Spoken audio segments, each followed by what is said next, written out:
Electrocast. Hold on to your butts. We are changing the course of history as we see it. That is what Wesley demands. Now, this affects Iris. Iris, where are you? What you feel only matters to you. I do not entertain hypotheticals. The world as it is vexing enough. Iris, I have a tip for you. Don't take drugs! Or whatever movies with Wesley and Iris.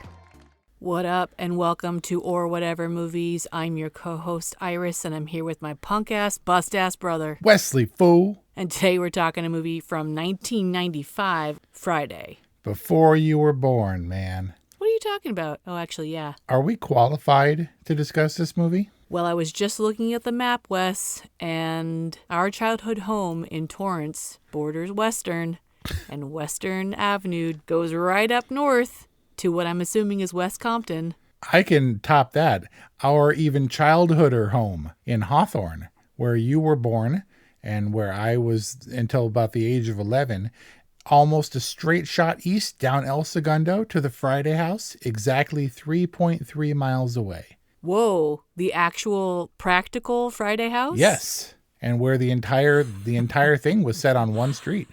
Is this where people make weekend pilgrimages? Like people go to the Halloween house in Halloween? Yeah, the next time I'm in Hawthorne, I'm definitely going there. No way. Well, you throw a stone and you hit the Friday street in Hawthorne. It's a uniquely South Bay, not South Bay, but like South LA feel, right? I think so. Absolutely, yes. And those cars, I mean, they kind of like played up the hoopties and stuff, but those were like the cars that drive the streets of my memories. And you know how we know they're trying to appeal to the everyman for the Southern California experience.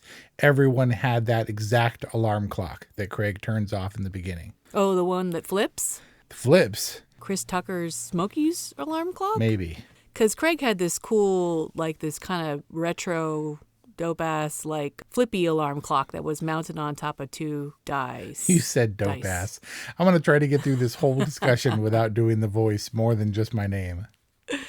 Listen, we're not fronting. We're legit from the hood.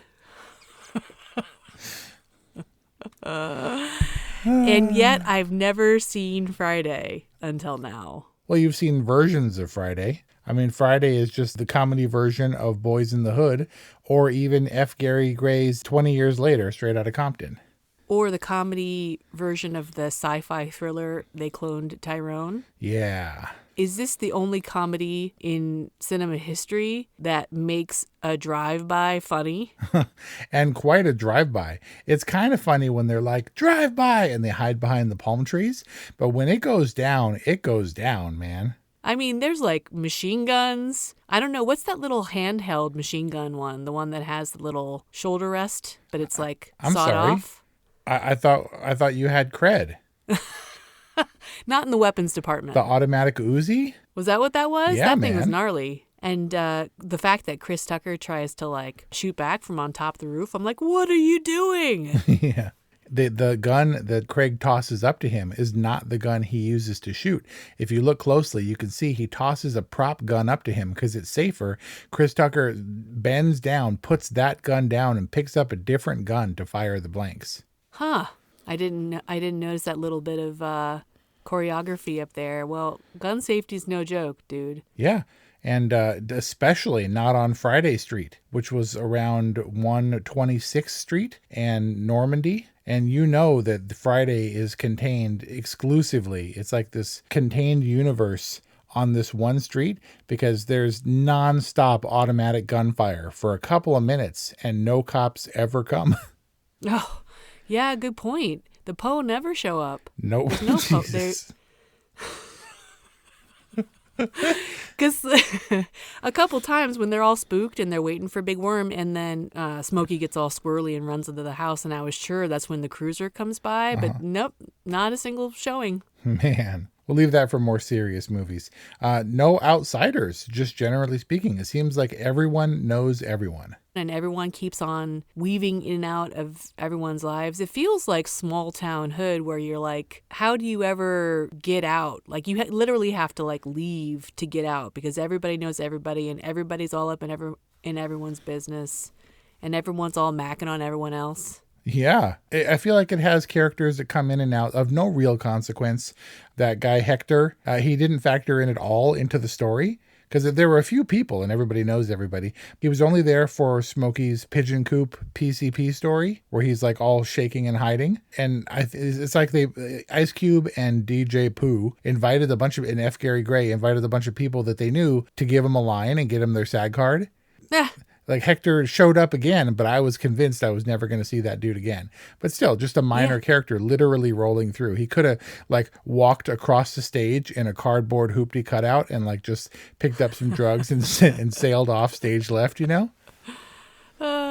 He only exists for Smokey to like pretend he's got pride. Right. And then sorry if I'm not sure if we're allowed to say hoopty.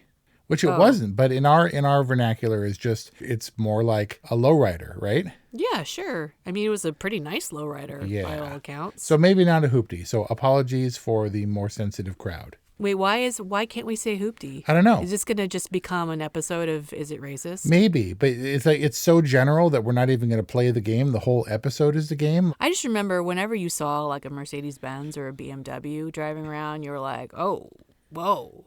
And now it's like just a parade of Teslas at the school drop-off.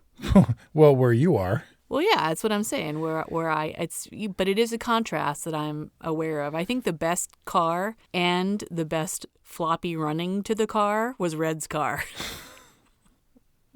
I replayed that floppy run so many times. You know, he's all dejected and he's pissed about his necklace. Yeah. He's like, my grandma gave me that chain. And that's DJ Pooh, co-writer and member of NWA, who triumphantly got his necklace. And we know because he proclaims it to the neighborhood as he's riding away on Debo's bike. Well, Debo's bike, which was originally Red's bike. Right. But what bike? It's Debo's bike. I think we can all agree that for most of the movie, that was Debo's bike. Right. Oh, yeah. You can hear him coming from a mile away, that menacing, like, creaking bike.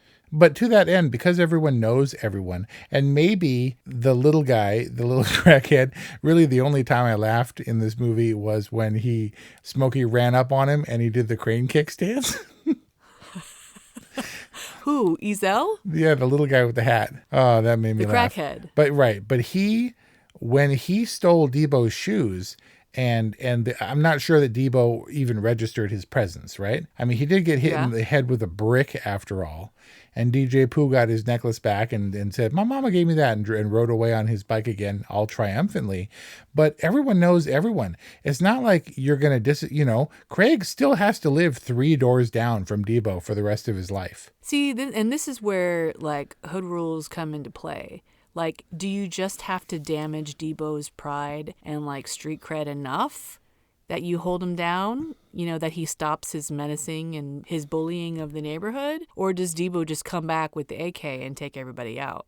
If you stand up to bullies, that's the universal bully rule, right? If you stand up to them, they don't bully you anymore. Yeah. But then you maybe cross a line if you hit him with a 2x4 and you hit him with a brick and then he wakes up. Can. Yeah, and he wakes up with no shoes and no jewelry. Like, you're running a risk that he's going to hold a grudge. Well, I think this like accelerates us to what is Friday about. I think that it's in what Big Worm says at the end where he says, it's principalities in this.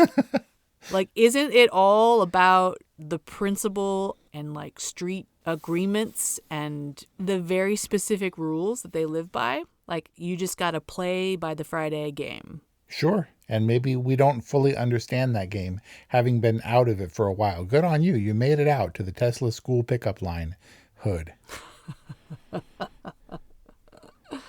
I mean, it is a private school, but I don't think we're going to stick around. I think this is the last year. Oh, yeah? You're going to take her out of her school with all her friends and stuff? Yeah, it's going to be way harder than I anticipated. I was like, yeah, I moved when I was in 2nd grade. What's the big deal? No one said life in the hood was easy. It's hard out there for a pimp, Wes. Nope. See, I don't even know if that's okay anymore. Also, no one was a pimp. They were trying to be players, but it didn't really work terribly well. Yeah, you know what's really not okay? What's that? Fat shaming Janet Jackson. Oh, yeah. That was pretty cringe. Also, clocking Debbie in the face. I mean, even back then, like, I expect, like, nowadays I think that's a killable offense. And Craig stands up to Debo, and there's only so much he can do. But he was really the only one who was outwardly outraged and willing to confront, right? People would tackle Debo in the street these days. And that's what I was waiting to happen, was for the whole neighborhood to take down Debo. Yeah. But nope, everybody, including his parents, perfectly content to let Craig handle the matter. Right? You want people under the stairs rules, where the whole neighborhood converges. But it does. That's right. Right? It gets serious. Yeah, because you have to have the whole neighborhood stand behind you. But he doesn't slap her in like a degrading way. He beats her down. And this is right after the fully automatic drive-by, And then they had the pretty graphic plaid flannel Debo battle when Craig is also beating him up. And the reveal of Felicia's face. It threatens its status as a comedy, I think. And I don't think that's contemporary mindset. It's just too serious to put in a comedy today. Well, they all have lessons. And I was trying to figure out the act structure and the conflict and the stakes at the end of Act 2. And I thought that was when Smokey was just saying, like, if I get got, I get got, right? Like, he's just resigned to his fate. And Craig determines that he's not going to keep blaming Smokey. He's going to man up and try to make sure that he doesn't get killed and Smokey doesn't get killed. And he takes some responsibility or accountability to help his friend. And then it got more gunshotty and more serious. But that ended up being a strange mid-third act kind of thing. So it didn't follow a conventional structure. And you said this was co-written by Ice Cube and DJ Pooh? Yep. Do you know the impetus or the inspiration? I know that they watched Kevin Smith's Clerks and took a lot of inspiration. It was like, this cast of characters coming in and out of this central location, and a couple of main people who work at the store, or who in this case don't work and sit out in front of Craig's house.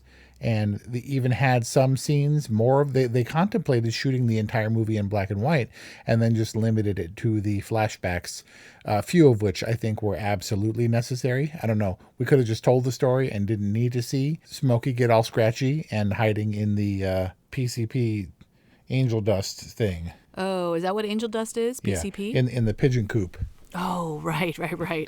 Ice Cube did appear in the much more serious John Singleton Boys in the Hood, which was slightly autobiographical. Then they wanted to make a different kind of movie, frankly, a cheaper movie, I guess. And DJ Pooh, who co-wrote it, this was kind of autobiographical for him. And so he wanted to write the comedy version. F. Gary Gray, apparently in part of the street, one of them is filmed, one of the shots is filmed directly in front of his childhood home. And so this is very much their specific story. But let me tell you what dates Friday more than anything, because for all I know, the real hood is still like that, right?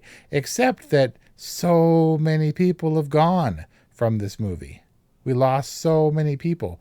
John Witherspoon, the dad, who I know well because of Boomerang, who plays the exact same role that he did in Boomerang 3 years earlier, like with all the lip smacking and stuff and the fast talking and get over here, boy, and all that stuff.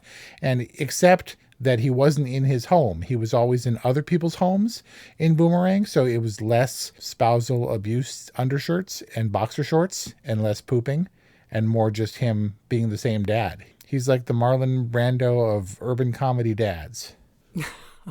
And we've lost Mr. Witherspoon? We lost him a few years ago. Oscar winner Regina King has moved on to bigger and better things. But we lost Tiny Lister Jr., who played Debo, who was credited in... Life is hard, but finding a really great podcast makes the days go by so much easier. Hi, my name is Blue Telusma. I'm a writer, an emotional intelligence coach, and the host of Humanize with Blue Telusma, a podcast where we believe that when you humanize everyone in the room, a great conversation is almost guaranteed. Join us every week here on Electricast as me and my guest co-hosts unpack big topics and interview even bigger personalities with a sense of humor and a dash of mischief. If you're looking for a new best friend in your head, we've got you covered. Electricast.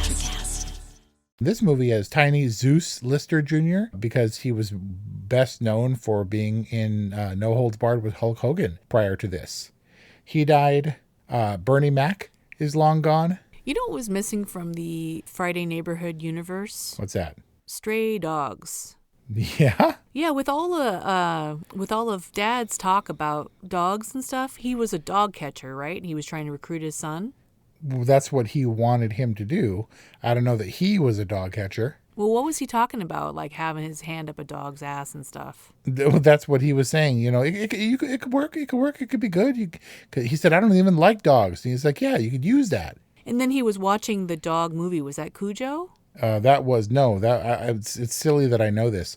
That was Man's Best Friend. It was technically a robot cyborg hybrid dog thing that I watched a lot. It What was his? It was like the Terminator Cujo. What was his obsession with dogs, and why do you know that? Maybe because I watched Man's Best Friend and I was like, nobody's going to get that. That's totally what it was.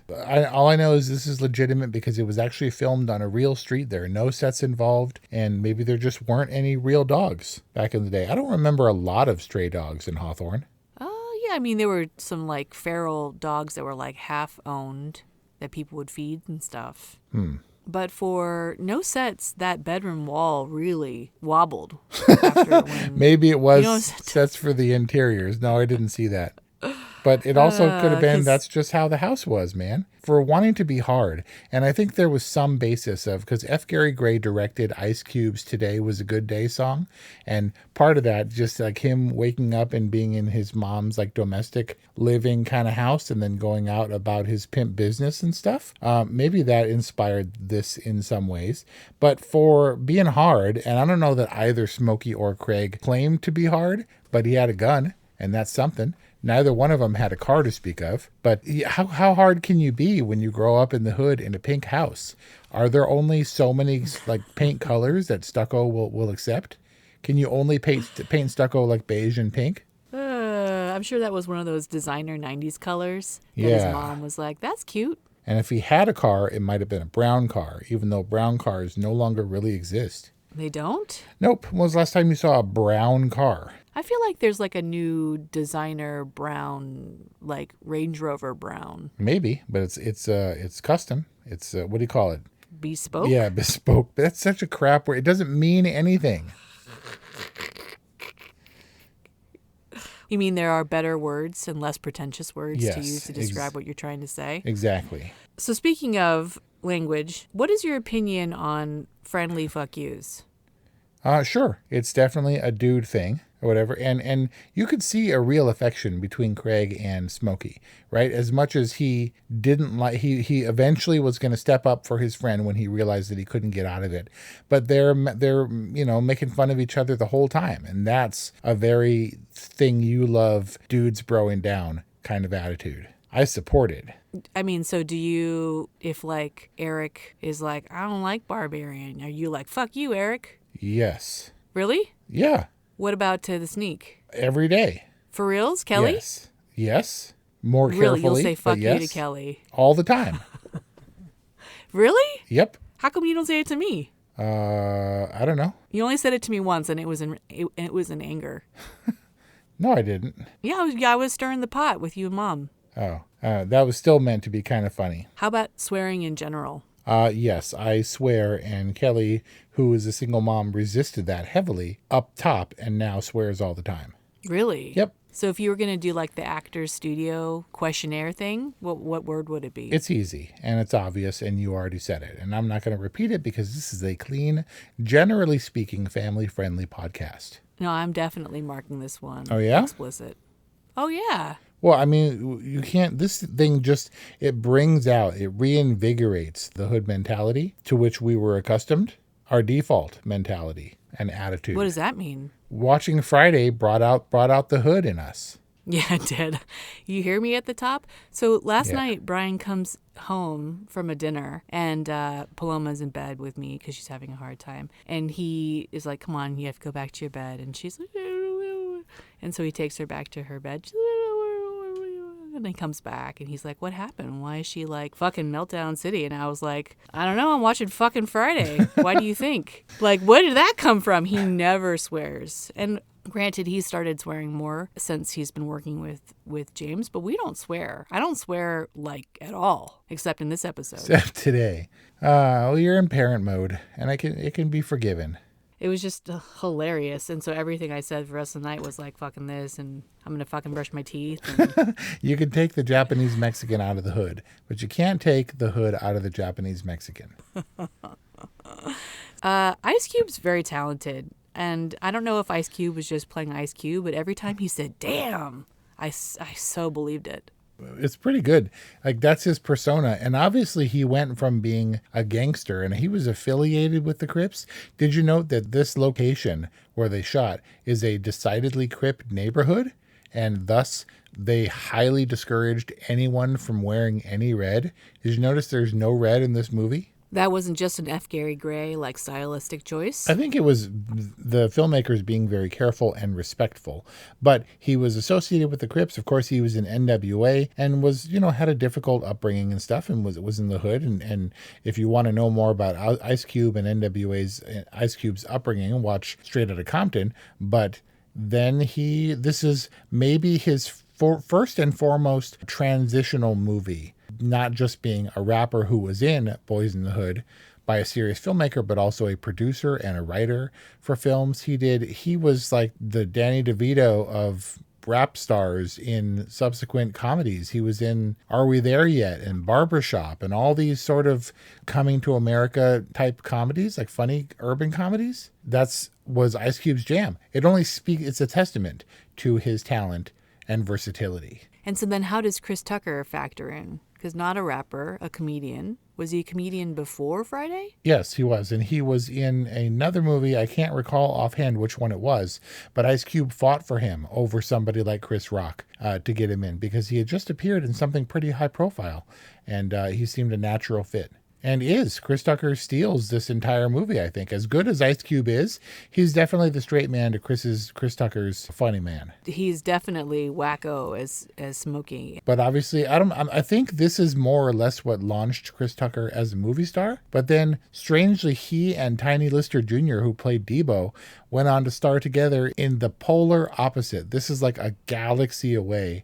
2 years later in The Fifth Element, where Debo played the president of like the galaxy and Chris Tucker played Ruby Rod. I'm not saying that, thematically that was pretty different, but it wasn't all that different of a Chris Tucker performance because Chris Tucker is just Chris Tucker. Yeah, you're right. President Lindbergh, credited as Tommy Tiny Lister Jr. That's his name, Tommy Lister Jr., credited as his nickname is Tiny, but also for Friday he was Tommy. He was like Zeus, Tiny Zeus Lister Jr. because of what he played in No Holds Barred, in which he played the menacing character Zeus. Did you notice that crouching down on the sidewalk playing games with Smokey was Michael Clark Duncan in his first feature film role? No way. Oscar nominee Michael Clark. He's the other one that we lost. Rest in peace. So IMDb featured reviews on Friday from 1995. 10 stars. My favorite comedy of the 90s.